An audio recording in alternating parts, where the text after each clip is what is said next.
ನಿಮ್ಮ ಮನೆಯಲ್ಲಿ ಕೂತ್ಕೊಂಡು ನೀನು ಕೊಡೋ ತಿಂಡಿ ತಿಂದು ಕಾಫಿ ಕುಡ್ಕೊಂಡು ನಿಮ್ಮ ಜೊತೆಯಲ್ಲಿ ಹರಟೆ ಹೊಡೆಯೋದಕ್ಕಲ್ಲ ನಾನು ಬಂದಿರೋದು. ನಾನು ಬಂದಿರೋದು ನನ್ನ ಮೊಮ್ಮಗನ್ನ ಕರ್ಕೊಂಡು ಹೋಗೋದಕ್ಕೆ. ಕರ್ಕೊಂಡು ಹೋಗೋಕ್ಕೆ? ಎಲ್ಲಿಗೆ? ನನ್ನ ಜೊತೆಗೆ. ಅವನು ಇನ್ನು ಮೇಲೆ ಇಲ್ಲಿರೋದು ನನಗಿಷ್ಟ ಇಲ್ಲ.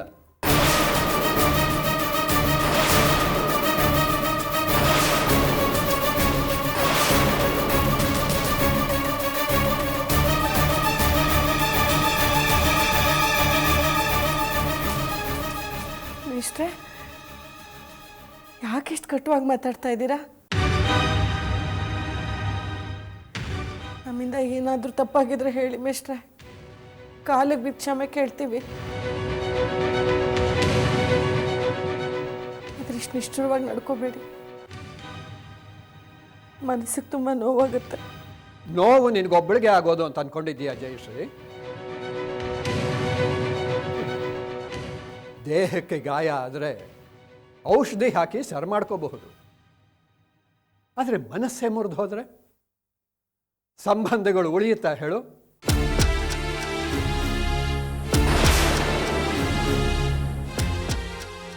ಸಂಬಂಧಗಳು ಒಡೆದೋಗುವಂಥದ್ದು ಏನಾಗಿದೆ ಮಿಸ್ಟ್ರಿ ಈಗ?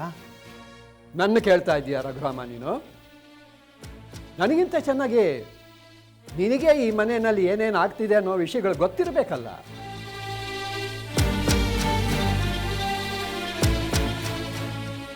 ಜಯಶ್ರೀ ನಾನು ಚಿಕ್ಕಂದಿನಿಂದ ನೋಡಿರೋ ಮಗು, ನಾನು ಬೆಳೆಸಿರೋಂಥ ಹುಡುಗಿ. ಅವಳು ನನ್ನ ಮಗಳ ಸಮಾನ ಅಂತ ಅಂದ್ಕೊಂಡು ಈ ಮನೆ ಸಂಬಂಧನ ಬೆಳೆಸೋದಕ್ಕೆ ಹೋದರೆ ನನಗೆ ಸಿಕ್ಕ ಪ್ರತಿಫಲ ಏನು ಹೇಳು?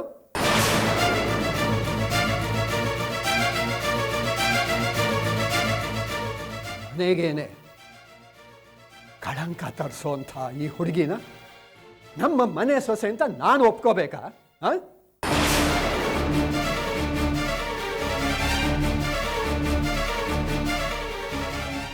ತಾತ, ಎಲ್ಲ ತಿಳಿದ ಮೇಲೂ ನಾನೇ ಒಪ್ಕೊಂಡು ಸಾಕ್ಷಿನ ಮದುವೆ ಆಗಿರೋದು. ಯಾರೂ ನನಗೆ ಸುಳ್ಳು ಹೇಳಲಿಲ್ಲ, ಬಲವಂತನೂ ಮಾಡಲಿಲ್ಲ. ನಾನೇ ಇಷ್ಟಪಟ್ಟು ಸಾಕ್ಷಿ ಮಗುಗೆ ತಂದೆ ಆಗ್ತಿದ್ದೀನಿ. ಥೂನಿನ ನಾಚಿಕೆ ಆಗೋದಿಲ್ಲ ನಿನಗಿಂತ ಮಾತಾಡೋದಕ್ಕೆ? ಯಾರ್ದೋ ಮಗುಗೆ ತಂದೆ ಆಗೋ ಕರ್ಮ ನಿನಗೆ ಯಾಕೋ?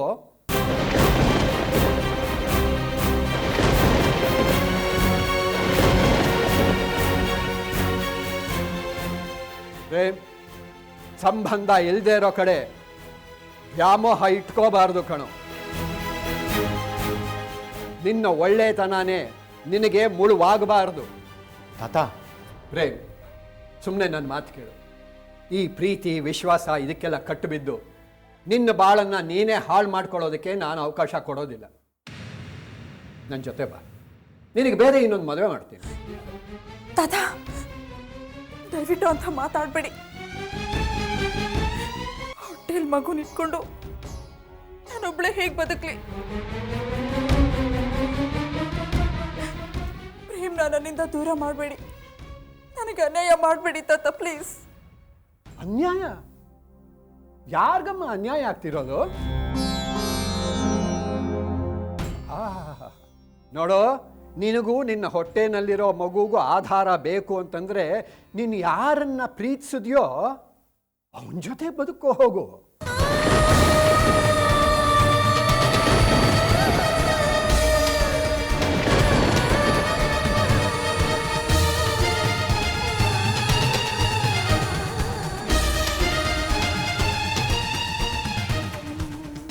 ಮಿಸ್ಟ್ರೆ, ನಿಮ್ಮಿಂದ ಇಂಥ ಮಾತಾ? ಹೌದಮ್ಮ, ಸಾಧು ಹಸುಗೂ ಕೊಂಬುಗಳಿರುತ್ತೆ, ಕೋಪ ಬಂದಾಗ ತಿವಿಯೋದಕ್ಕೆ.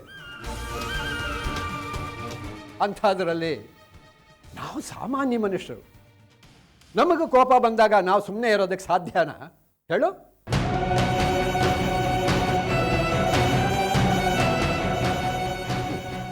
ನೀನು, ನಿನ್ನ ಗಂಡ, ನಿನ್ನ ಮಕ್ಕಳು ಸೇರಿಕೊಂಡು ಎಂಥ ಅನ್ಯಾಯ ಮಾಡಿದ್ದೀರಿ ನಮಗೆ. ಎಂಥ ಕಠೋರವಾದ ಸತ್ಯನ ಮುಚ್ಚಿಟ್ಟಿದ್ರಿ. ಯಾರೋ ಬೀದಿಲಿ ಹೋಗೋ ಮೂರನೇವನಿಂದ ತಿಳ್ಕೋಬೇಕಾಗಿ ಬಂತು ನಾನು. ನನಗೆ ಹೊಟ್ಟೆ ಉರಿಯೋದಿಲ್ವಾ ನೀನೇ ಹೇಳು? ಸಾಕ್ಷಿ ಹೊಟ್ಟೆನಲ್ಲಿರೋ ಮಗುನ ನನ್ನ ವಂಶದ ಕುಡಿ ಅಂತ ಹೇಳಿ ನಂಬಿಸಿ ನನಗೇ ಮೋಸ ಮಾಡೋದಕ್ಕೆ ಹೊರಟಿದ್ದೀರಲ್ಲ, ಇದೇನಾ ನೀವು ಈ ಶ್ರೀಪತಿ ಮೇಷ್ಟ್ರ ಮೇಲೆ ಇಟ್ಟಿರೋ ವಿಶ್ವಾಸ, ಗೌರವ ಎಲ್ಲ?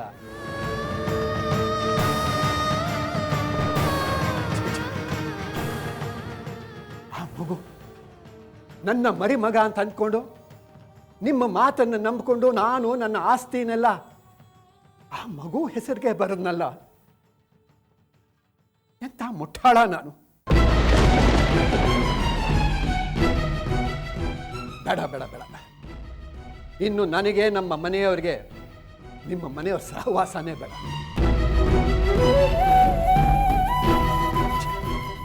ಏ ಪ್ರೇಮ್, ನಡಿ ಹೋಗೋಣ. ಇವತ್ತಿಗೆ ಈ ಮನೆ ಋಣ ತೀರ್ತು. ನೀನು ಈ ಕಡೆ ತಲೆ ಕೂಡ ಹಾಕೋದು ಬೇಡ. ಬಾ ಹೊರಡ.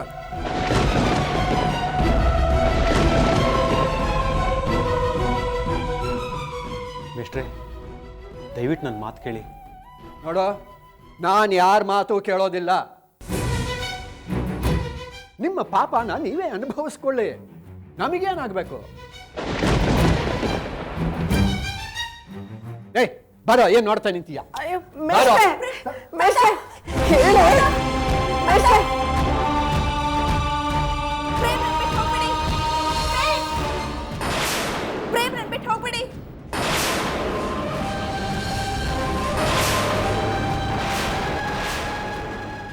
ಸಾಕ್ಷಿ,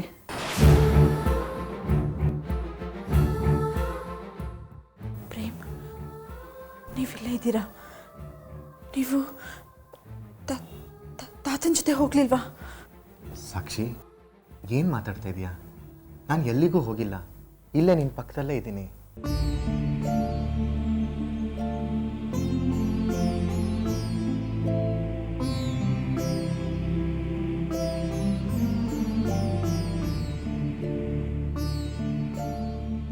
ತಗೋ, ನೀರು ಕುಡಿ.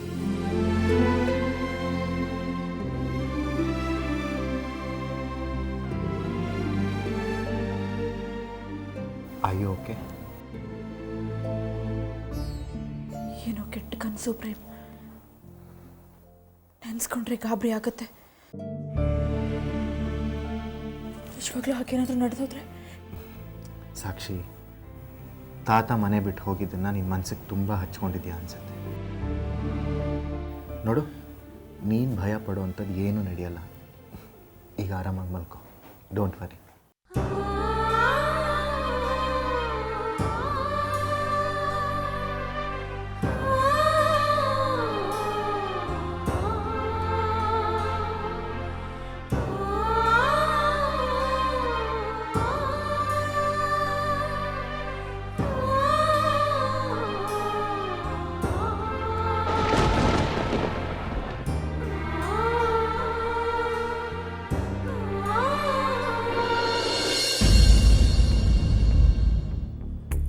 ನೋಡೆ ಸ್ವಾತಿ, ನಾ ಏನೇನೋ ಪ್ಲ್ಯಾನ್ ಹಾಕ್ಕೊಂಡಿದ್ದೆ. ಶ್ರೀಪತಿ ಮೇಷ್ಟ್ರಿಗೆ ಬೇಳೆ ಒಬ್ಬಟ್ಟು ಅಂದರೆ ತುಂಬ ಇಷ್ಟ. ಅವ್ರು ಹುಟ್ಟಿದ ಹಬ್ಬದ ದಿನ ಬೇಳೆ ಒಬ್ಬಟ್ಟು ಮಾಡಿ ಅವ್ರಿಗೆ ಕೊಟ್ಟು, ನಾ ತಂದಿರೋ ಗಿಫ್ಟನ್ನು ಅವ್ರಿಗೆ ಕೊಟ್ಟು ಅವರಿಂದ ಆಶೀರ್ವಾದ ಪಡ್ಕೋಬೇಕು ಅಂತೆಲ್ಲ ಪ್ಲ್ಯಾನ್ ಹಾಕ್ಕೊಂಡಿದ್ದೆ. ಆದರೆ ಈ ಥರ ಎಲ್ಲ ಆಗುತ್ತೆ ಅಂತ ಯಾರಿಗೆ ಗೊತ್ತಿತ್ತು? ಅಲ್ಲ ಅಮ್ಮ, ಶ್ರೀಪತಿ ತಾತ ಬೇಜಾರು ಮಾಡ್ಕೊಂಡು ಹೋಗಿದ್ದಾರೆ ಅಂತ ಯಾಕೆ ಅನ್ಕೋಬೇಕು? ತಾತನ ಹತ್ರ ನೇರವಾಗಿ ವಿಷಯನ ಮಾತಾಡಿ ಕ್ಲಿಯರ್ ಮಾಡ್ಕೋಬೋದಲ್ವಾ? ಇಲ್ಲಮ್ಮ, ಅವ್ರ ಮೊಬೈಲ್ ನಾಟ್ ರೀಚಬಲ್ ಬರ್ತಾ ಇದೆ. ಅವ್ರ ಲ್ಯಾಂಡ್ಲೈನು ಔಟ್ ಆಫ್ ಆರ್ಡರ್ ಅಂತ ಕಾಣುತ್ತೆ. ಟ್ರೈ ಮಾಡಿ ಮಾಡಿ ಸಾಕಾಯಿತು ನನಗೆ. ನಾವೇ ಊರಿಗೆ ಹೋಗ್ಬೋದಿತ್ತು ರಘುರಾಮ್, ಆದರೆ ಊರಿಗೆ ಹೋಗೋದನ್ನು ನೆನೆಸ್ಕೊಂಡ್ರೆ ನಂಗೆ ಒಂಥರ ಮುಜುಗರ ಆಗುತ್ತೆ. ಶ್ರೀಪತಿ ಮೇಷ್ಟ್ರ ಮನಸ್ಸಲ್ಲಿ ಅದೇನು ದುಗುಡ ಇದೆಯೋ, ಯಾರು ಏನು ಹೇಳಿದ್ರು ಅವ್ರಿಗೆ, ಅವ್ರೇನು ಕೇಳಿಸ್ಕೊಂಡ್ರೋ ನಮಗೇನೂ ಗೊತ್ತಿಲ್ಲ. ಏಕಾಏಕಿ ಊರಿಗೆ ಹೋಗಿ ಅವ್ರ ಮುಂದೆ ನಿಂತ್ಕೊಳ್ಳೋದು ಅಂತಂದರೆ ನಮಗೆ ಮುಖ ತೋರ್ಸೋಕ್ಕಾದ್ರೂ ಹೇಗಾಗುತ್ತೆ ಅವ್ರಿಗೆ? ಏನು ಮಾಡೋಕ್ಕೂ ತೋರಿಸ್ತಾ ಇಲ್ಲ ನನಗೆ. ಆಂಟಿ, ನೀವು ಯಾರು ಏನು ಯೋಚನೆ ಮಾಡಬೇಡಿ. ನಾನು ಊರಿಗೆ ಹೋಗಿ ತಾತನ ಹತ್ರ ಮಾತಾಡ್ಕೊಂಬರ್ತೀನಿ. ಏನು ಹೇಳ್ತಾ ಇದೆಯಾ ಪ್ರೇಮ್ ನೀನು? ಹೌದು ಅಂಕಲ್, ನನಗೆ ಯಾಕೋ ಅದೇ ಬೆಸ್ಟ್ ಸೊಲ್ಯೂಷನ್ ಅನಿಸ್ತಾ ಇದೆ. ಅಲ್ಲ, ಅವರು ಸಾಕ್ಷಿ ಬಗ್ಗೆ ಏನು ತಪ್ಪಾಗಿ ತಿಳ್ಕೊಂಡಿದ್ದಾರೋ ಏನೋ. ನಾನೇ ಹೋಗಿ ಕ್ಲಿಯರ್ ಮಾಡ್ಕೊಂಬರ್ತೀನಿ. ಏನು ಹೇಳ್ತೀಯ ಜಯಶ್ರೀ ನೀನು? ಇನ್ನೇನು ಹೇಳೋದು? ಅದಕ್ಕಿಂತ ಒಳ್ಳೆ ಕೆಲಸ ಇನ್ಯಾವುದೂ ಇಲ್ಲ ಅನ್ನಿಸ್ತಿದೆ ನನಗೆ. ಹೌದು ಪ್ರೇಮ್, ನೀನು ಊರಿಗೆ ಹೋಗಿ ಅಲ್ಲಿ ಏನಾಗಿದೆ ಅಂತ ತಿಳ್ಕೊಂಡು ಬಾ.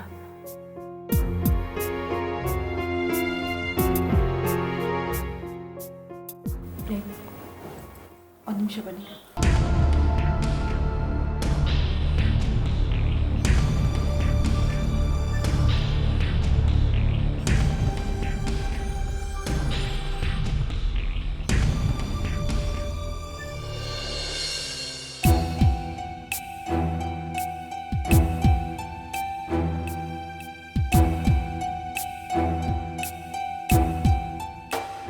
ತಗೊಳ್ಳಿ ಪ್ರೇಮ್, ನಿಮ್ಮ ತಾಯಿ ಒಡವೆಗಳು. ನಾನು ನಿಮ್ಮ ಊರಿಗೆ ಬಂದಾಗ ತಾತ ನನಗೆ ಕೊಟ್ಟಿದ್ರಲ್ಲ. ಸರಿ, ಆದರೆ ಈಗ ಇದನ್ನು ಯಾಕೆ ನನಗೆ ಕೊಡ್ತಾ ಇದೆಯಾ? ಹೇಗೂ ನೀವು ಊರಿಗೆ ಹೋಗ್ತಿದ್ದೀರಲ್ಲ, ಇದನ್ನು ತಾತನಿಗೆ ವಾಪಸ್ ಕೊಟ್ಬಿಡಿ. ಛೇ, ಬಿಡ್ತು ಅನ್ನು ಸಾಕ್ಷಿ. ತಾತ ಆಶೀರ್ವಾದ ಮಾಡಿ ಈ ಒಡವೆಗಳನ್ನ ನಿನಗೆ ಕೊಟ್ಟಿರೋದು. ತಾತನ ಆಶೀರ್ವಾದ ನನ್ನ ಪಾಲ್ಗೆ ಇನ್ನೂ ಉಳ್ಕೊಂಡಿದೆ ಅಂತ ನನಗೆ ಅನ್ನಿಸ್ತಿಲ್ಲ ಪ್ರೇಮ್. ಅವ್ರು ನನ್ನಿಂದ ಆಸ್ತಿ ಪತ್ರ ತಗೊಂಡು ಹೋದಾಗಲೇ ನನಗೆ ಅರ್ಥ ಆಗೋಯ್ತು, ನಾನು ಅವ್ರ ವಿಶ್ವಾಸನ ಉಳಿಸ್ಕೊಂಡಿಲ್ಲ ಅಂತ. ವಿಶ್ವಾಸನೇ ಹೋದ್ಮೇಲೆ ಈ ಒಡವೆಗಳನ್ನಿಟ್ಕೊಂಡು ನಾನೇನು ಮಾಡಲಿ? ಇದನ್ನು ತಾತನಿಗೆ ಕೊಟ್ಬಿಡಿ. ಸಾಕ್ಷಿ ಪ್ಲೀಸ್,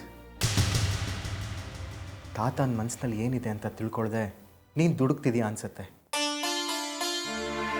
ಅವರು ಹೇಸ್ಟಿಯಾಗಿ ಡಿಸಿಷನ್ ತಗೊಂಡು ಊರಿಗೆ ಹೊರಟೋದ್ರು ಅಂತ ನೀನು ಸಂಬಂಧ ಕಳ್ಕೊಳ್ಳೋ ಹಾಗೆ ಬಿಹೇವ್ ಮಾಡಿದ್ರೆ ಮಧ್ಯ ಸಿಕ್ಕಾಕೊಂಡು ಒದ್ದಾಡೋದು ನಾನು.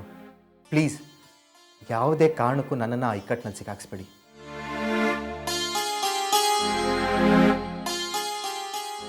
ಪ್ರೇಮ್, ನಿಮ್ಮನ್ನೊಂದು ಪ್ರಶ್ನೆ ಕೇಳ? ಕೇಳು. ಯಾರೋ ಪಾಪಿಷ್ಟ್ರು ನನ್ನ ವಿಷಯನೆಲ್ಲ ಹೇಳಿ ತಾತನ ಮನಸ್ಸು ಕೆಡಿಸಿರಬಹುದು. ಒಂದು ವೇಳೆ ತಾತನಿಗೆ ನನ್ನ ಬಗ್ಗೆ ತಿರಸ್ಕಾರ ಹುಟ್ಕೊಂಡಿದ್ರೆ ಅವ್ರು ನನ್ನ ತಮ್ಮನೆ ಸೊಸೆ ಅಂತ ಅಕ್ಸೆಪ್ಟ್ ಮಾಡ್ಕೊಳ್ದೆ ನಮ್ಮ ಸಂಬಂಧನ ದೂರ ಮಾಡಿಬಿಟ್ರೆ? ಸಾಕ್ಷಿ, ನೀನು ಸುಮ್ಮನೆ ಏನೇನೋ ಇಮ್ಯಾಜಿನ್ ಮಾಡ್ಕೋತಿದ್ಯಾ. ಇಲ್ಲ ಪ್ರೇಮ್, ಈ ವಿಷಯ ಮನಸ್ಸಿನಲ್ಲಿ ಕೊರಿತಾನೇ ಇದೆ ನನಗೆ. ಕನಸಲ್ಲೂ ಕೂಡ ನನಗೆ ತಾತನ ಕೋಪನೇ ಕಣ್ಮುಂದೆ ಬಂದಿಲ್ಲತ್ತೆ. ಕೋಪದಲ್ಲಿ ಅವ್ರು ಬಂದು ನಮಗೆಲ್ಲ ಛೀಮಾರಿ ಹಾಕಿ ನಿಮ್ಮನ್ನು ಇಲ್ಲಿಂದ ಕಳ್ಕೊಂಡು ಹೊರಟೋಗ್ತಾರೆ ಅನ್ನೋ ಕನಸು ನನಗೆ. ಸಾಕ್ಷಿ, ಅದು ಬರೀ ಕನಸು ಅಷ್ಟೇ. ನಿಜ ಆದರೂ ಆಶ್ಚರ್ಯ ಇಲ್ಲ ಅಲ್ವಾ ಪ್ರೇಮ್? ನನ್ನ ಜೀವನದಲ್ಲಿ ಎಡವಿದ್ದೀನಿ ಅಂತ ಗೊತ್ತಾದ್ಮೇಲೆ ತಾತನಿಗೆ ನನ್ನ ಬಗ್ಗೆ ಅಸಹ್ಯ ಹುಟ್ಟೋದು ಸಹಜ ತಾನೇ? ಸಾಕ್ಷಿ ಪ್ಲೀಸ್, ನೀನು ಹೀಗೆಲ್ಲ ಮಾತಾಡಿದ್ರೆ ನನಗೆ ತುಂಬಾ ಕಷ್ಟ ಆಗುತ್ತೆ. ಗೊತ್ತು ಪ್ರೇಮ್, ಒಂದು ಕಡೆ ನಾನು, ಇನ್ನೊಂದು ಕಡೆ ತಾತ. ಇಬ್ಬರನ್ನೂ ಬಿಟ್ಕೊಡೋಕ್ಕಾಗದೆ ನೀವೆಷ್ಟು ಹಿಂಸೆ ಪಡ್ತಿದ್ದೀರಾ ಅಂತ ನನಗೂ ಅರ್ಥ ಆಗುತ್ತೆ. ನಿಮ್ಮನ್ನು ಇಂಥ ಸಂಕಟಕ್ಕೆ ನಾನೇ ಸಿಕ್ಕಾಕ್ಸ್ಬಿಟ್ಟಿದ್ದೀನಿ. ನೆನೆಸ್ಕೊಂಡ್ರೆ ನನ್ನ ಬಗ್ಗೆ ನನಗೆ ಹೀನಾಯ ಆಗುತ್ತೆ. ಸಾಕ್ಷಿ ಪ್ಲೀಸ್, ನೀನು ಈ ರೀತಿ ಅಳ್ತಾ ಇದ್ರೆ ನನಗೆ ನನ್ನ ಶಕ್ತಿನೇ ಉಡುಗಿ ಹೋದಾಗತ್ತೆ. ನೋಡು, ಪರಿಸ್ಥಿತಿ ಏನೇ ಇರಲಿ, ನಾನು ತಾತನಿಗೆ ಸಮಾಧಾನ ಮಾಡಿ ಕರ್ಕೊಂಬರ್ತೀನಿ. ಪ್ಲೀಸ್, ನೀನು ಧೈರ್ಯವಾಗಿರು.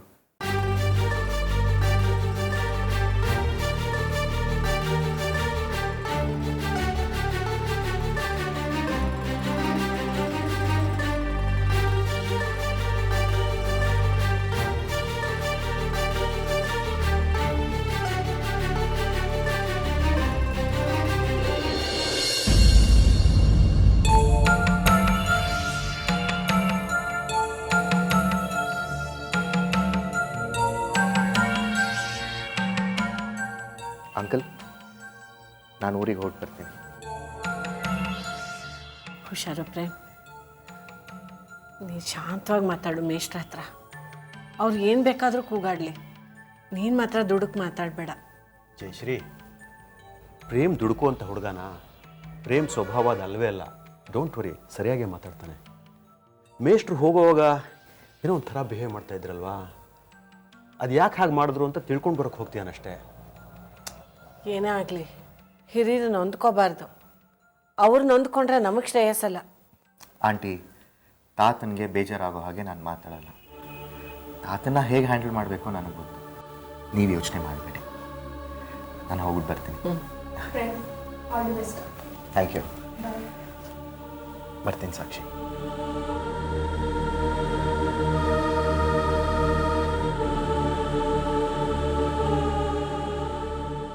ಪ್ರೇಮ್, ವಿಷಯ ಏನಾಯ್ತು ಅಂತ ತಕ್ಷಣ ಫೋನ್ ಮಾಡಿ ತಿಳಿಸೋ. ಇಲ್ಲಾಂದ್ರೆ ಮೇಷ್ಟ್ರನ್ನ ಇಲ್ಲಿಗೆ ಕರ್ಕೊಂಬಂದ್ಬಿಡು. ಜಯಶ್ರೀ, ಡೋಂಟ್ ವರಿ, ಅವ್ನಿಗೆಲ್ಲ ಅರ್ಥ ಆಗುತ್ತೆ. He will manage. ನೀ ಸುಮ್ಮನೆ ಇರು. ಸಾಕ್ಷಿ, ನೀನು ಯಾಕೆ ಮಾಡ್ತಾ ಇದೀಯಾ?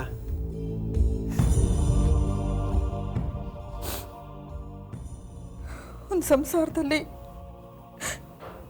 ಒಬ್ರು ತಪ್ಪು ಹೆಜ್ಜೆ ಇಟ್ಬಿಟ್ರೆ ಎಲ್ಲರೂ ಶಿಕ್ಷೆ ಅನುಭವಿಸ್ಬೇಕಾಗತ್ತೆ.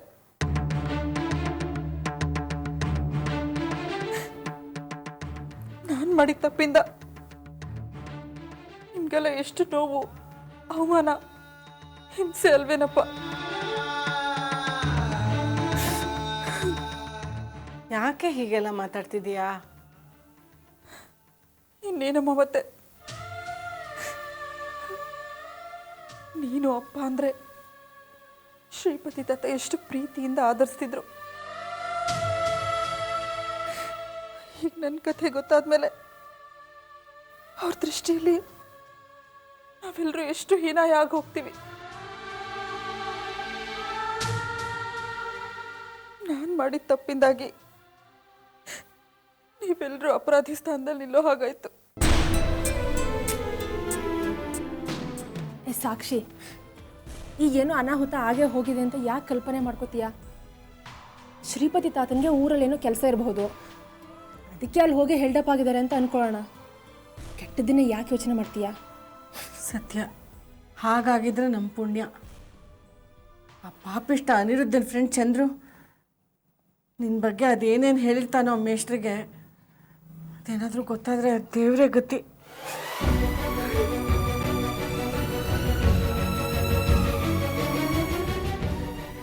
ಏನಮ್ಮ ನೀನು? ಸಾಕ್ಷಿ ಎದುರಿಗೆ ಹೀಗೆಲ್ಲ ಮಾತಾಡ್ತಾರಾ? ನೋಡೀಗ ಅಪ್ಸೆಟ್ ಆಗಿ ಒಳಗೆ ಹೋದ್ಲು. ಹೌದು ಜಯಶ್ರೀ, ಸ್ವಾತಿ ಹೇಳ್ತಿರೋದು ಕರೆಕ್ಟ್ ಆಗಿದೆ. ನಾವು ಯಾಕೆ ಏನೇನೋ ಕಲ್ಪಿಸ್ಕೋಬೇಕು? ಒಂದು ತಪ್ಪು ಮಾಡಿರೋ ಮನಸ್ಸು ಒಂದು ಅಪರಾಧಿ ಪ್ರಜ್ಞೆಯಿಂದ ನರಳ್ತಾ ಇರುತ್ತೆ. ಎಲ್ಲರೂ ತನ್ನ ಕಡೆಗೆ ಬೆರಳು ಮಾಡ್ತಾ ಇದ್ದಾರೆ, ತನ್ನ ಬಗ್ಗೆನೇ ಮಾತಾಡ್ತಾ ಇದ್ದಾರೆ ಅಂದ್ಕೊಳ್ತಾ ಇರುತ್ತೆ. ಈಗ ಸಾಕ್ಷಿಗಾಗಿರೋದು ಹಾಗೆ. ಶ್ರೀಪತಿ ಮೇಷ್ಟ್ರಿಗೆ ತನ್ನ ಬಗ್ಗೆ ಎಲ್ಲ ಗೊತ್ತಾಗ್ಬಿಟ್ಟಿದೆ ಅಂದ್ಕೊಂಡಿದ್ದಾಳೆ ಅವಳು. ಒಂದು ರೀತಿ ಗಿಲ್ಟ್ ಕಾಡ್ತಾ ಇದೆ ಅವಳಿಗೆ. ಆ ಗಿಲ್ಟಲ್ಲಿ ನರಳ್ತಾ ಇದೆ ಅವಳು. ನಾವು ಅವಳ ಜೊತೆ ಸಹಜವಾಗಿ ಬಿಹೇವ್ ಮಾಡಿದ್ರು ಅವಳು ಏನೇನೋ ಬೇರೆ ಅರ್ಥಗಳು ಕಲ್ಪಿಸ್ಕೊತಾಳೆ. ಅದು ಹ್ಯೂಮನ್ ಸೈಕಾಲಜಿ. ಹೌದು ಜಯಶ್ರೀ, ಮೇಷ್ಟ್ರಿಗೆ ನಿಜವಾಗಲೂ ಊರಲ್ಲಿ ಏನೋ ಕೆಲಸ ಇರಬಹುದು, ಅದಕ್ಕೆ ಅವ್ರು ಹೋಗಿರ್ಬೋದು. ಆ ಚಂದ್ರು ಬಂದು ಈ ಸಾಕ್ಷಿನ ಕೆಣ್ಕೋದು, ಮೇಷ್ಟ್ರು ಹೋಗೋದು ಎರಡೂ ಒಂದು ಕೋಇನ್ಸಿಡೆನ್ಸ್ ಆಗಿರ್ಬೋದು. ಮೇಷ್ಟ್ರು ಊರಿಗೆ ಹೋಗಿದ್ದಕ್ಕೆ ನಾವು ಯಾಕೆ ಏನೇನೋ ಬಣ್ಣ ಕಟ್ಟಬೇಕು? ಪ್ರೇಮ್ ಬರ್ಲಿತ್ತಾಳೋ, ನಿಜವಾದ ವಿಚಾರ ಏನು ಅಂತ ಗೊತ್ತಾಗುತ್ತೆ. ಅಲ್ಲಿವರು ಸಮಾಧಾನದಿಂದ ಇರು ನೀನು. ಹೌದು ರಘುರಾಮ್, ಯಾವುದೇ ಕೆಟ್ಟ ಸುದ್ದಿ ಬರದೇ ಇರಲಿ ಅಂತ ದೇವ್ರ ಮೇಲೆ ಭಾರ ಹಾಕಿ ಕಾಯ್ತಾ ಇರಬೇಕು ಅಷ್ಟೇ.